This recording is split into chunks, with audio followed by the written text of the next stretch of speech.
Welcome to Crime Behind You. Today's story is set in 1804, and it follows Tobias, the impossible story of a black boy who lived inside the Destrian Plantation mansion, in a place where he was never meant to belong.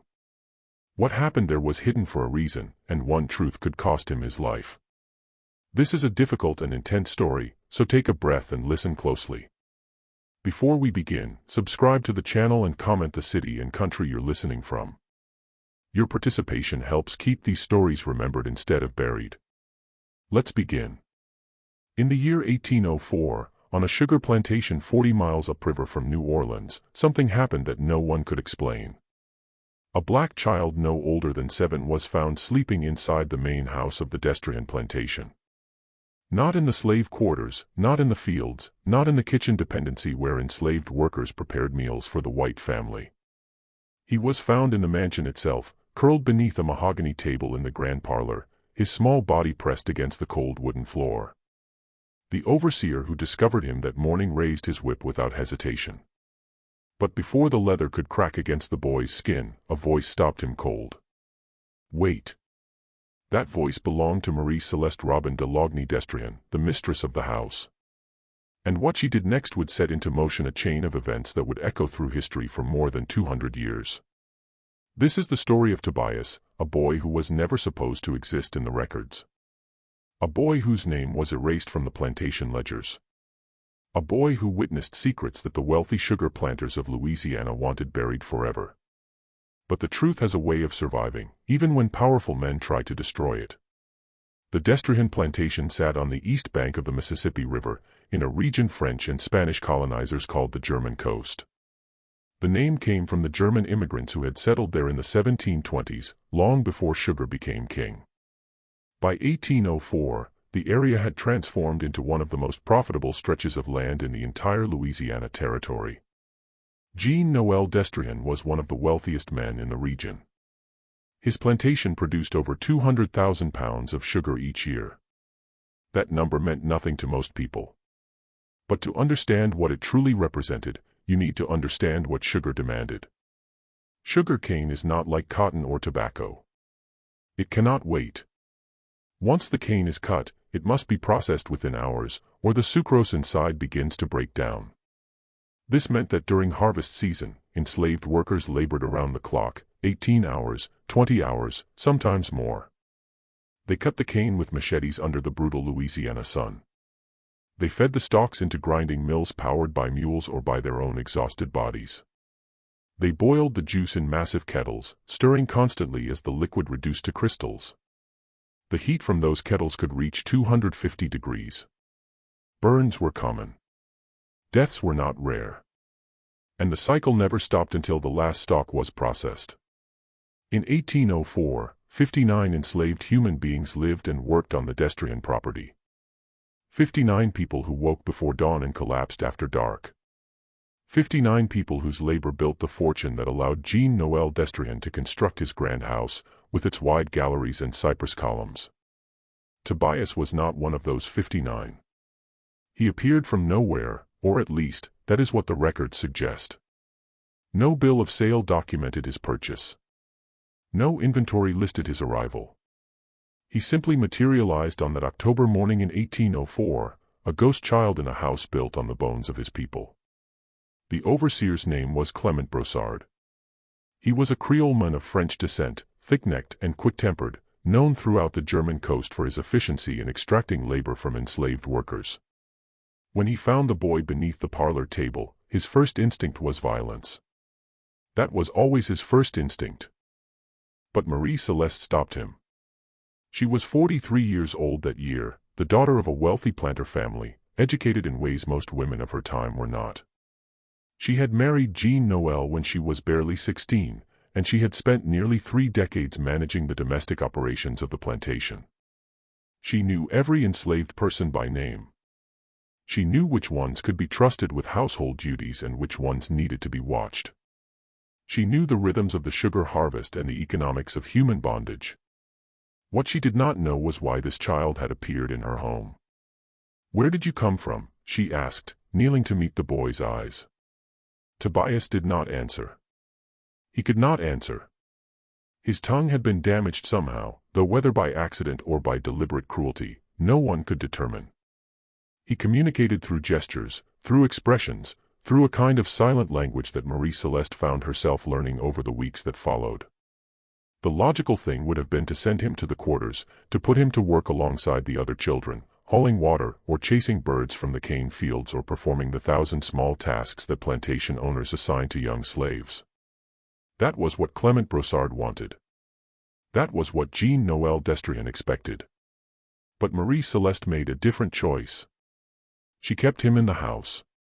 This decision defied every social convention of the time. Enslaved people were property. They were tools. They were not meant to occupy the same spaces as their owners, except when performing specific duties. A black child sleeping in the grand parlor was an abomination to the planter class, a violation of the natural order they had constructed to justify their wealth. Yet Marie Celeste kept him anyway.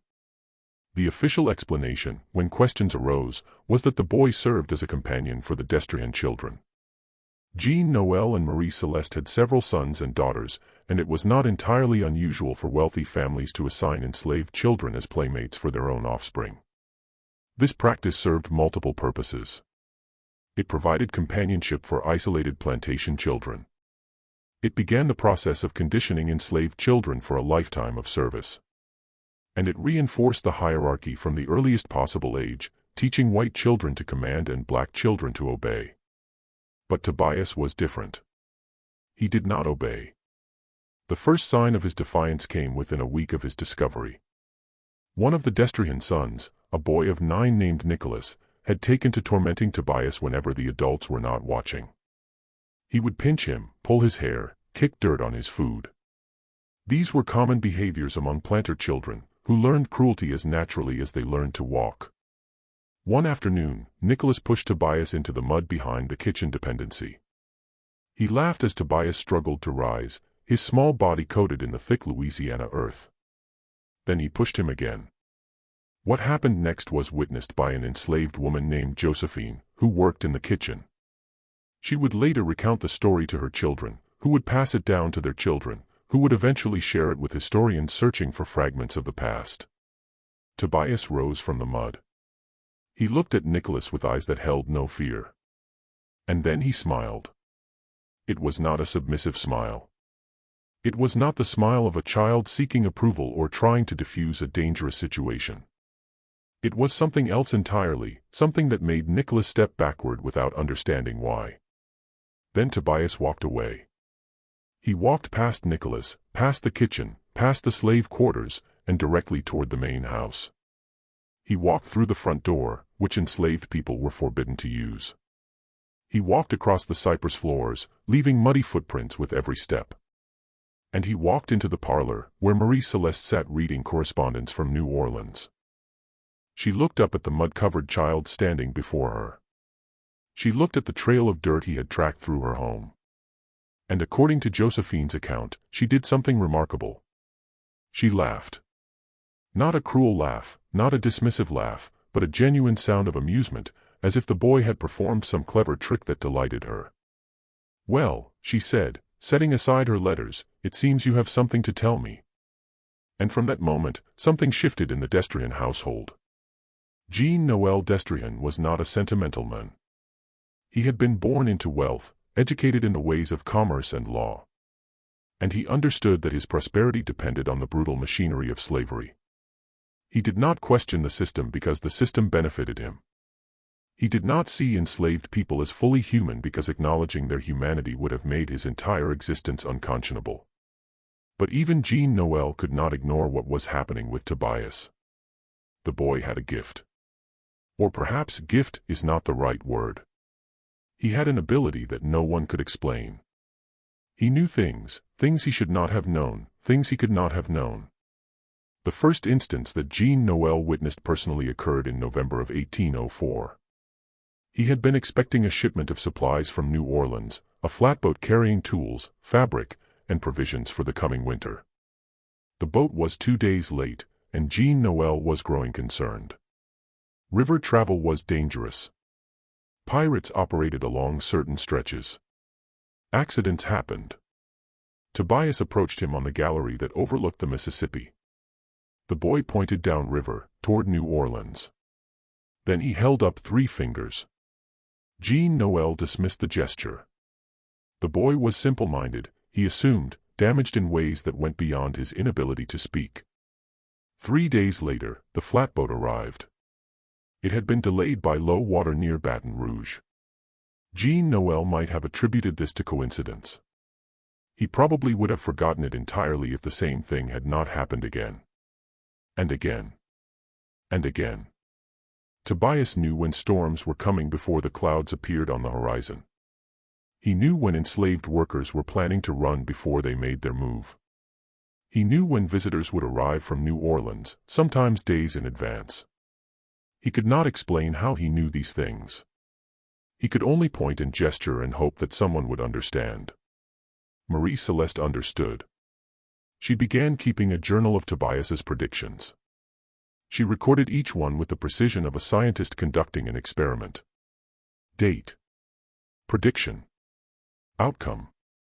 Over the course of 6 months, she documented 47 instances in which Tobias had accurately foretold events before they occurred. 44 of those predictions proved correct. The journal would not survive. It was likely destroyed in the years following 1811, when the events of the German Coast Uprising led powerful men to burn anything that might connect them to what had happened. But its existence was confirmed by multiple sources, including letters that Marie Celeste sent to her sister in New Orleans. What was Tobias? This question haunted the Destrian household throughout 1805. Some of the enslaved workers believed he was touched by spirits, blessed or cursed with second sight. Others whispered that he was not entirely human, that perhaps he had been born in the swamps to a mother who had made deals with forces beyond understanding. The white residents of neighboring plantations had their own theories, most of which involved demonic possession or African witchcraft. The truth, as far as it can be reconstructed, was probably simpler. Tobias was extraordinarily observant. He noticed patterns that others missed. He watched the behavior of animals before storms. He studied the faces of enslaved workers and detected the subtle signs of desperation that preceded escape attempts. He paid attention to the rhythm of river traffic and learned to predict arrivals based on seasonal patterns. His silence forced him to communicate through observation. And that observation became his power. But power, even the power of a mute enslaved child, was dangerous in 1804 Louisiana, especially for a black boy living in a white man's house. The trouble began with the neighbors. Jacques Fortier owned a plantation several miles downriver from the Destrians. He was a friend of Jean Noel's, a fellow member of the planter elite and a man who believed deeply in the proper ordering of society. When he heard rumors about the strange child living in the Destrian mansion, he came to investigate. What he found disgusted him. Tobias was seated at a small table in the corner of the dining room, eating from a ceramic plate while the Destrian family consumed their evening meal. This was unprecedented. Enslaved people did not eat in the same room as their owners. They certainly did not eat at the same time, from the same dishes prepared by the same hands. Jean Noel, Fortier said, his voice tight with controlled anger. "Might I have a word?" The conversation that followed took place on the gallery, out of earshot of the family, but Clement Brossard, the overseer, was standing nearby. He heard everything, and he would later use what he heard to advance his own position. "This cannot continue," Fortier said. "You are making a mockery of everything we have built here." Jean Noel attempted to explain. The boy was useful, he argued. His abilities had proven valuable in predicting weather and managing labor. Keeping him close allowed the family to benefit from his strange gifts. Fortier was not convinced. "You are teaching him that he is equal," Fortier said. "You are showing every slave on this coast that a black child can sit at a white man's table. Do you understand what that means? Do you understand what happens when they start believing they deserve the same treatment?" Jean Noel understood. He had grown up in this system. He knew that its survival depended on absolute hierarchy, on the constant reinforcement of white superiority and black inferiority. Every meal that Tobias ate in that dining room was a crack in the foundation. But he also knew what his wife would say if he tried to remove the boy. Marie Celeste had become attached to Tobias in ways that Jean Noel could not fully comprehend. She spoke to him as if he could respond. She taught him letters and numbers, scratching them in the dirt of the garden when no one else was watching. She protected him from the casual violence that defined life on the plantation, intervening whenever Clement Brossard or any other white person raised a hand against him. This attachment was dangerous, not just for Tobias, but for Marie Celeste herself. Women of her class were expected to maintain emotional distance from the enslaved people they owned. Affection was weakness. Weakness invited chaos. Jean Noel decided to compromise. Tobias would remain in the house, but he would no longer eat with the family. He would sleep in a small room adjacent to the kitchen, not in the main house itself. He would perform duties appropriate to his station, fetching and carrying and cleaning, and he would never, under any circumstances, be treated as an equal. Marie Celeste agreed to these terms, but she did not follow them. The secret education continued. Marie Celeste had taught 3 of her own children to read, and she applied the same methods to Tobias. Within a year, he could recognize most common words.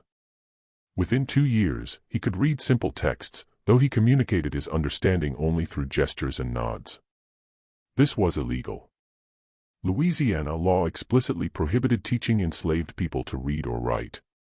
The penalty for violation was severe. Enslaved individuals caught reading could be whipped, mutilated, or killed. White people who facilitated literacy faced fines and imprisonment. The law existed because slaveholders understood a fundamental truth: literacy was power. An enslaved person who could read could access information. They could communicate secretly. They could organize. They could resist. Marie Celeste knew the law. She broke it anyway. Why? This question has puzzled historians for generations. Some have argued that she was motivated by Christian charity, a desire to save the boy's soul through education. Others have suggested more practical considerations, that a literate slave might prove useful for complex household management. Still others have proposed that Marie Celeste simply recognized something in Tobias that transcended the categories of her time, a spark of intelligence and will that demanded nurturing. The truth probably contained elements of all these explanations. Human motivation is rarely simple. Whatever her reasons, Marie Celeste's secret education of Tobias would have consequences that neither of them could foresee. In the spring of 1806, a new face appeared on the German coast. His name was Charles Deslandes, and he arrived at the plantation of the widow Deslandes, adjacent to the property of Manuel André. He was a mulatto man in his late teens or early 20s, brought from Saint-Domingue, the island that had recently become the independent nation of Haiti. The Haitian Revolution had terrified white slaveholders throughout the Americas. For the first time in history, enslaved people had successfully overthrown their masters and established their own nation. The revolution had been violent beyond imagination. Thousands of white colonists had been killed. Plantations had burned. The entire social order had been inverted. Refugees from Saint-Domingue brought more than their possessions to Louisiana. They brought stories. And among the enslaved people they transported, they brought revolutionary ideas. Charles Deslandes was one of these transported individuals. He worked as a driver on Manuel André's plantation, a position that gave him authority over other enslaved workers. Drivers were typically chosen for their intelligence and their ability to command respect. They occupied an ambiguous space between the enslaved masses and the white power structure, trusted enough to supervise labor, but never trusted enough to be free. Deslandes had witnessed the Haitian Revolution. He had seen what was possible when enslaved people united against their oppressors. And he began, slowly and carefully, to spread those ideas along the German coast. Tobias encountered Deslandes for the first time in June of 1806. The meeting occurred by accident. Jean Noel Destrian had business with Manuel André, something related to sugar prices and labor allocation. He brought Tobias along because Marie Celeste insisted that the boy needed fresh air, and because Tobias's predictions had proven useful in gauging the trustworthiness of business partners. At André's plantation, Tobias wandered away from the main house while the adults conducted their affairs. He explored the grounds with the quiet curiosity that characterized everything he did, observing the workers in the fields, the tools in the sheds, the rhythms of labor that define plantation life. He found Deslins near the slave quarters, speaking quietly with a group of young men. The conversation stopped when Tobias approached. The men looked at him with suspicion. A child from another plantation, especially one who served the white family, could be a spy. Information had value, and betrayal could mean death. But Deslin studied Tobias carefully. He noted the intelligence in the boy's eyes. He observed the way Tobias stood, not with the hunched posture of submission that most enslaved children adopted, but upright, alert, present. "You don't speak," Deslin said. It was not a question. Tobias shook his head. "But you listen." Tobias nodded. Deslin smiled. It was a cautious smile, guarded, but genuine. "Listeners are valuable," he said. "Speakers get themselves killed. Listeners survive." This brief exchange would prove prophetic in ways that neither of them could have anticipated. The summer of 1806 was brutal. Temperatures climbed above 100 degrees, and the humidity made the air feel like wet cloth pressed against the skin. Enslaved workers collapsed in the fields. 2 died on the Destrian property alone, their bodies giving out under the combined assault of heat and labor. Tobias spent most of that summer inside the main house, where thick walls and high ceilings provided some relief from the oppressive weather. Marie Celeste continued his education, advancing to more complex texts and introducing basic arithmetic. She began teaching him to write, guiding his hand across paper to form letters and words. This was the most dangerous phase of his secret schooling. Reading could be concealed. A boy could be caught with a book and claim he was simply looking at the pictures. But writing was deliberate. Writing was intentional. Writing was unmistakable evidence of education. Tobias understood the risk. He practiced only in private, destroying every paper as soon as the lesson ended. He never wrote in the presence of anyone but Marie Celeste. He never gave any indication that he possessed this forbidden skill, until the incident with Clement Brossard.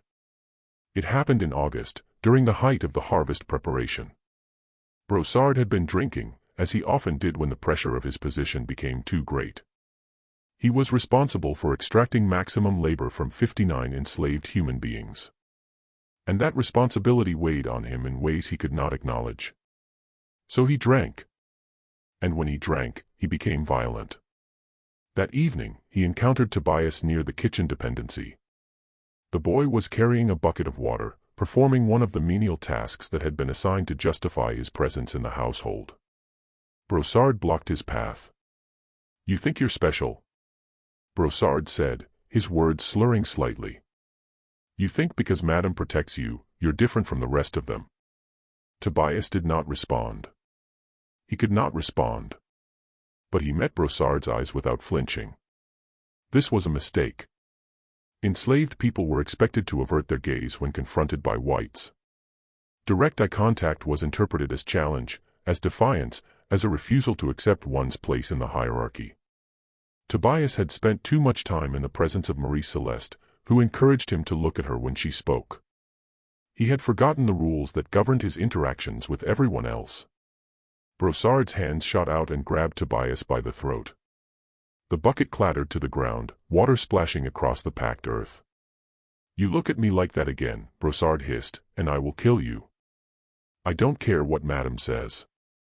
I don't care what Master says. You are property. You are nothing.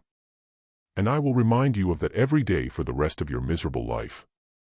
He released Tobias with a shove that sent the boy sprawling.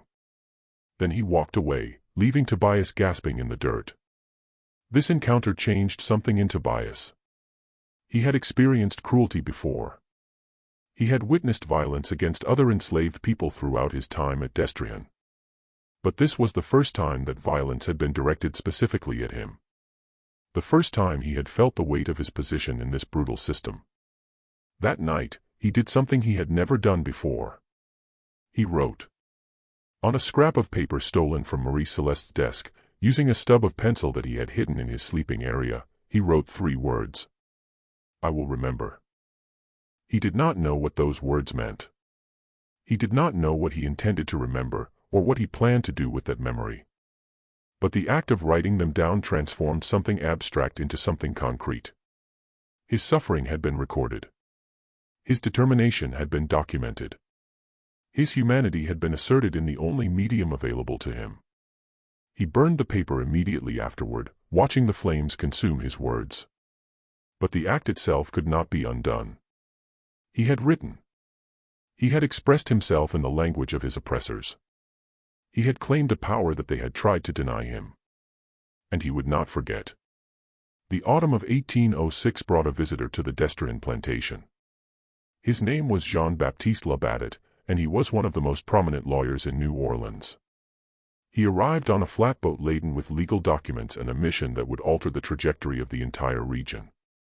President Thomas Jefferson had purchased the Louisiana territory from France just 3 years earlier. The legal status of the region remained chaotic. Spanish law still governed many aspects of daily life. French customs persisted in social interactions. And American ideals, particularly regarding the expansion of slavery, were beginning to reshape the political landscape. Labatut had been hired by a consortium of sugar planters, including Jean-Noël Destrin, to ensure that their property rights would be protected under the new American administration. This meant navigating a complex web of competing legal systems, validating land grants, confirming ownership of enslaved people, and establishing the mechanisms by which the planter class would maintain its power. Tobias was present during several of Labatut's meetings with Jean-Noël. His role was ostensibly to serve refreshments, but Marie Celeste had positioned him deliberately. She wanted to know what was being discussed.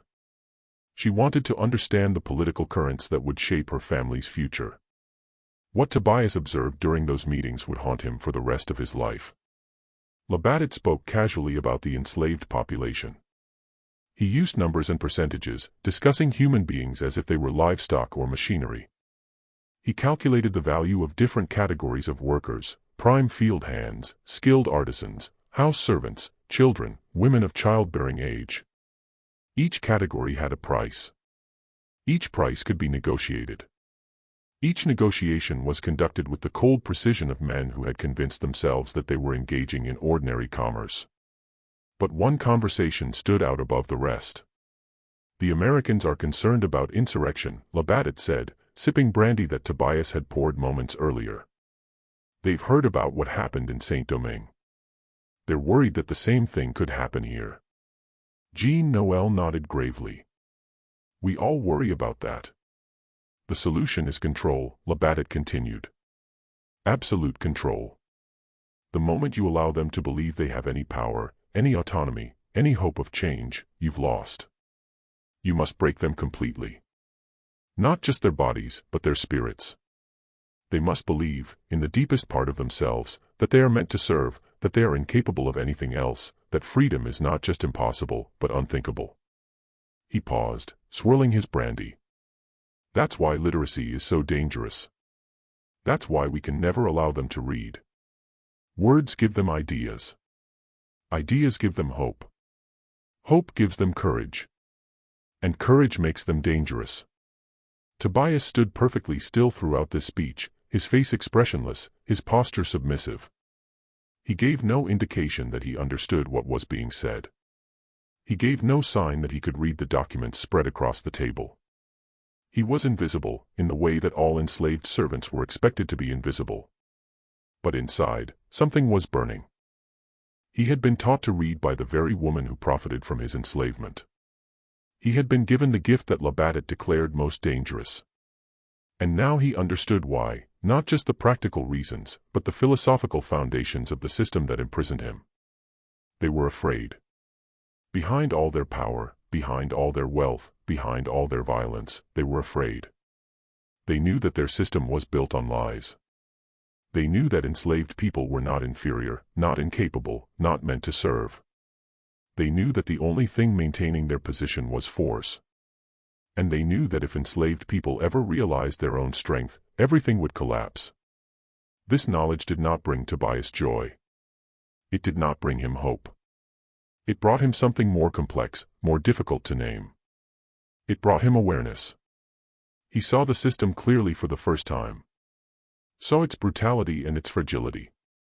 saw the terror that motivated its defenders and the violence that sustained it. And he began to understand that change was possible. Not today. Not tomorrow. Maybe not even in his lifetime. But possible. The winter of 1806 was mild by Louisiana standards, which meant the enslaved population had slightly more energy than usual to devote to activities beyond their required labor. On Sunday evenings, when custom permitted a few hours of rest, groups would gather in the quarters to share news, tell stories, and maintain the cultural traditions that connected them to Africa and to each other. Tobias began attending these gatherings. He was accepted because he was young, and because his silence made him seem harmless. The adults spoke freely in his presence, sharing information that they would never have revealed to a speaking child who might accidentally repeat what he had heard. Through these gatherings, Tobias learned about the network that connected enslaved communities across the German coast. He learned that information traveled faster among the enslaved than among the planters, that news of escapes and punishments and death spread within hours through channels that white people never suspected. He learned about the Maroons, the communities of escaped slaves who lived in the swamps and survived by hunting, fishing, and raiding isolated plantations. And he learned about Charles Deslandes. Deslandes had become a legend among the enslaved population. He was said to be fearless.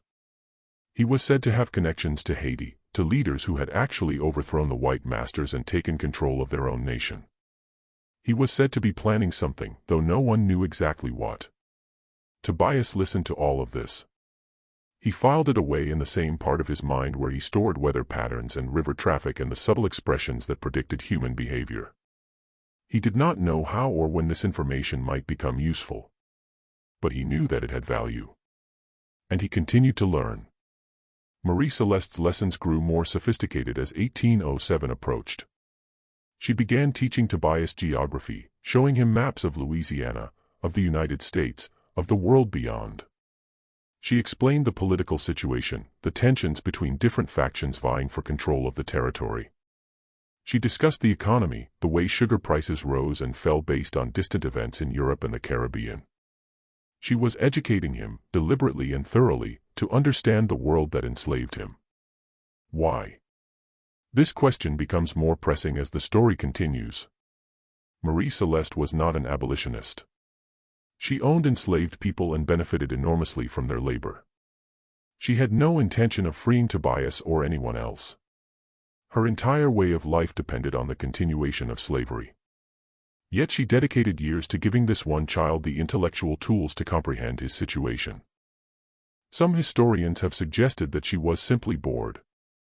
Wealthy women on isolated plantations had limited outlets for their intelligence, and teaching might have provided stimulation that she could not find elsewhere.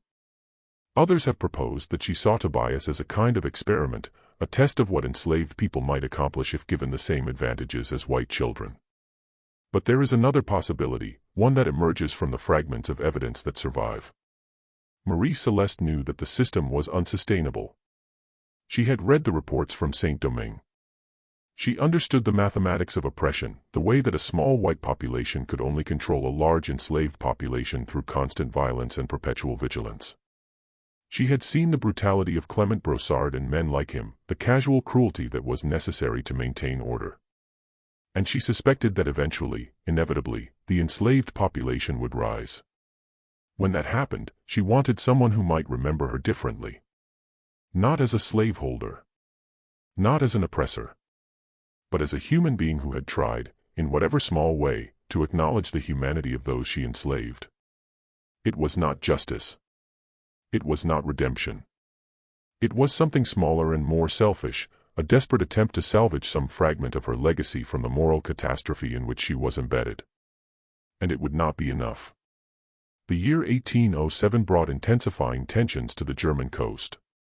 The American authorities were tightening their control over the territory, implementing new regulations that restricted the movement of enslaved people and increased punishments for various offenses.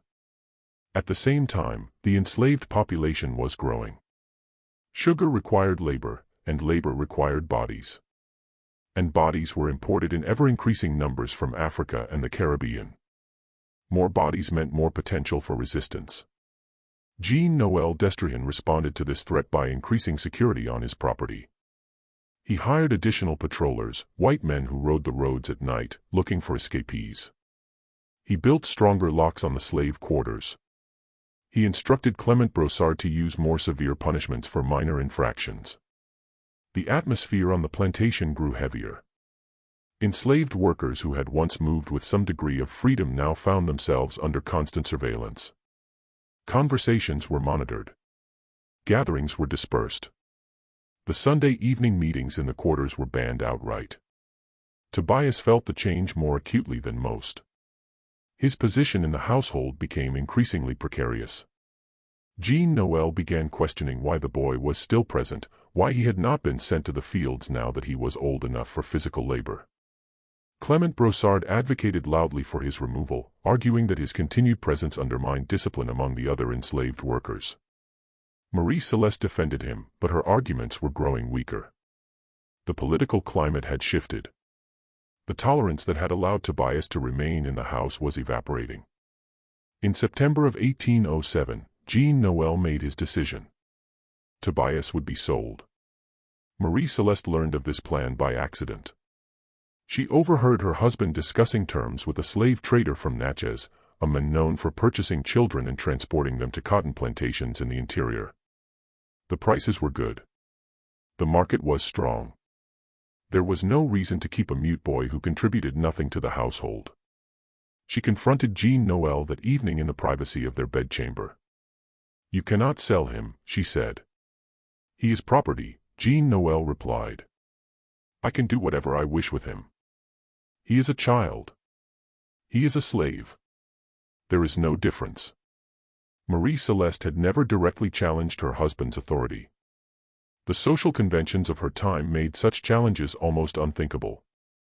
A wife was expected to defer to her husband in all significant matters, to manage her domain without questioning his decisions. But this was different. "If you sell him," she said, "I will never forgive you."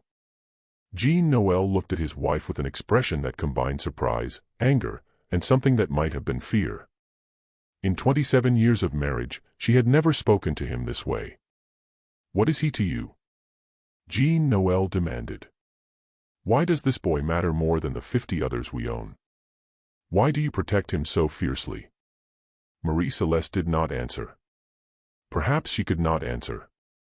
Perhaps the reasons were too complex, too tangled, too shameful to articulate. Jean Noel made his own interpretation.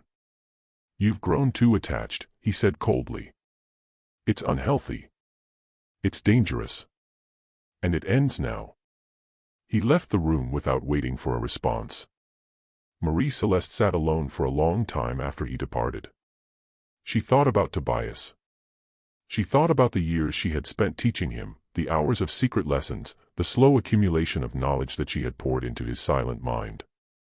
She thought about the system that made him property and her complicit in his enslavement. And she made a decision that would change everything. She would not let Jean Noel sell Tobias. She would not let the boy disappear into the brutal machinery of the cotton frontier. She would find another way. The plan that Marie Celeste developed was desperate, dangerous, and almost certainly illegal. But she had resources that most women of her time did not possess. She had education. She had connections. And she had something that even her husband did not fully appreciate. She had land. Under Louisiana civil law, married women retained certain property rights that did not exist in the common law states. Marie Celeste had inherited a small parcel of land from her father. Land that remained legally separate from her husband's estate.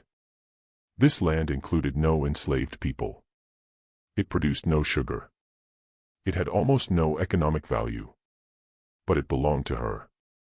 On September 23, 1807, Marie Celeste did something extraordinary.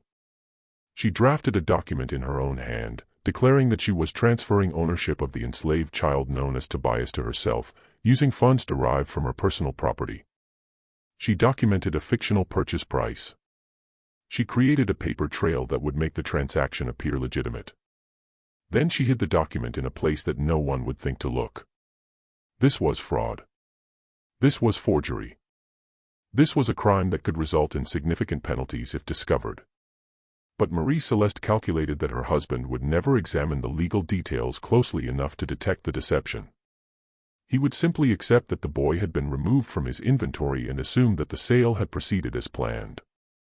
She was wrong. Clement Brossard found the document. He had been searching Marie Celeste's private chambers on Jean Noel's orders, looking for evidence of improper behavior that might justify more drastic actions. What he found was far worse than Jean Noel had imagined. A white woman had committed fraud to protect an enslaved child. The implications were staggering. Brossard brought the document directly to Jean Noel. He presented it with barely concealed triumph, vindication of every suspicion he had harbored about the mistress and her unnatural attachment to the slave boy. Jean Noel's reaction was not what Brossard expected. He did not rage. He did not threaten. He simply looked at the document for a long time, his face unreadable. "Leave us," he said finally. Brossard hesitated. He had expected rewards, praise, perhaps advancement in his position. Instead, he was being dismissed like a servant. "Sir, surely you must leave now." Brossard left. Jean Noel sat alone with the document in his hands. He thought about his wife. He thought about their marriage. He thought about the life they had built together on the backs of enslaved people. And he thought about Tobias. What happened in that room in the hours that followed would never be fully documented. But when Jean Noel emerged the next morning, he gave orders that surprised everyone on the plantation. Tobias would remain. The document would be destroyed. And no one would ever speak of this matter again.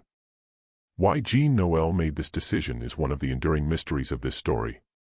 Perhaps he feared scandal. Perhaps he loved his wife, despite everything. Perhaps he saw something in Tobias that intrigued him, some echo of the abilities that Marie Celeste had recognized years earlier. Or perhaps he understood, on some level, that the system he depended on was crumbling, and that kindness to one child might somehow matter when the reckoning finally came. Whatever his reasons, Tobias survived. But survival was only the beginning. The year 1808 brought new challenges and new opportunities. The international slave trade was officially abolished on January 1st, meaning that no more enslaved people could be legally imported from Africa.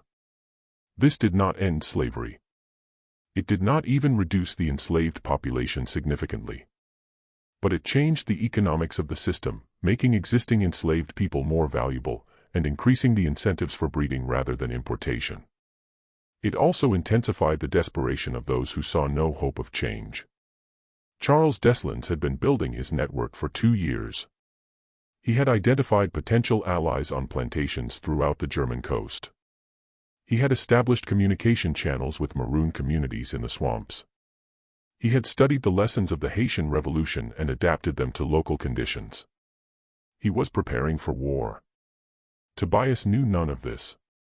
He had been isolated from the enslaved community since the near sale of 1807, kept close to the main house and away from situations where he might hear dangerous information. Marie Celeste had become protective to the point of suffocation, unwilling to risk any situation that might threaten her fragile arrangement with Jean Noel. But isolation could not last forever. In the summer of 1808, Tobias turned 11 years old. He was growing quickly, his body lengthening and strengthening in ways that made his continued role as a house servant increasingly difficult to justify. Jean Noel began pressuring Marie Celeste to reassign him to field work, arguing that the boy was wasting his potential in domestic service. Marie Celeste resisted, but her influence was waning. The political situation in the household had shifted. Jean Noel no longer trusted her judgment on matters relating to the enslaved population. Clement Brossard had gained power in the aftermath of the document incident, and he used that power to advocate constantly for harsher treatment of all enslaved people, but especially of Tobias. The crisis came in August. A fever swept through the slave quarters, killing 7 people in 2 weeks. Among the dead was a man named Thomas, who had served as Jean Noel's personal attendant for more than a decade. His death created a vacancy that needed to be filled. Jean Noel chose Tobias. This decision was surprising for several reasons. The position of personal attendant was one of the most privileged roles an enslaved person could hold. It required constant proximity to the master, access to private spaces and private conversations, and a level of trust that was rarely extended to anyone. Giving this position to a mute child who could not even respond to verbal commands seemed illogical. But Jean Noel had his reasons. He had been watching Tobias for years. He had seen the predictions come true. He had observed the boy's intelligence, his composure, his ability to understand complex situations without speaking a word. And he had begun to wonder if perhaps Tobias might prove useful in ways that no one had anticipated. What Jean Noel did not know was that Tobias had been watching him, too. Every meal he served, every conversation he overheard, every document that passed through his hands, Tobias remembered everything. He assembled a picture of Jean Noel Destrian's business dealings, his political connections, his fears and ambitions and secrets. He knew which neighbors Jean Noel trusted and which he despised. He knew the state of the plantation's finances. He knew the names of the men in New Orleans who held power over the territory. And he knew that Jean Noel was afraid. The fear was subtle, visible only to someone who had spent years learning to read human expressions. But it was there, lurking beneath the confidence and authority. Jean Noel feared the enslaved people he owned. He feared the changes coming to Louisiana. He feared that everything he had built might be swept away in the kind of violent upheaval that had consumed Saint-Domingue. This fear made him dangerous. Frightened men do desperate things. They lash out. They overreact. They destroy what they cannot control. Tobias understood this. And he understood that his survival depended on navigating Jean Noel's fear without triggering the violence it contained. The autumn of 1808 was deceptively peaceful. The sugar harvest proceeded smoothly. No major storms disrupted the processing. Prices remained strong. Jean Noel's fortune continued to grow. But beneath the surface, forces were gathering. Charles Deslandes had completed his network. He had recruited allies on plantations from Laplace to Kenner. He had stockpiled weapons, hidden them in the swamps where the Maroons lived. He had developed a plan, a detailed strategy for seizing control of New Orleans and establishing a free black republic in Louisiana. The revolution would come. Not this year.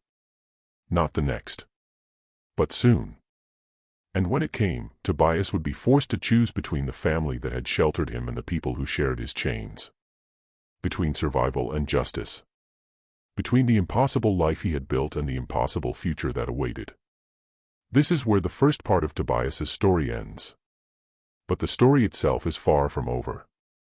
In 1811, when the German coast exploded in the largest slave revolt in American history, Tobias would be there. He would witness things that history has tried to forget. He would make choices that would haunt him for the rest of his life. And the Destrian plantation, where he had lived his impossible existence as a black boy in a white man's world, would become the site of a tribunal that would sentence dozens of freedom fighters to death. But that is a story for another time.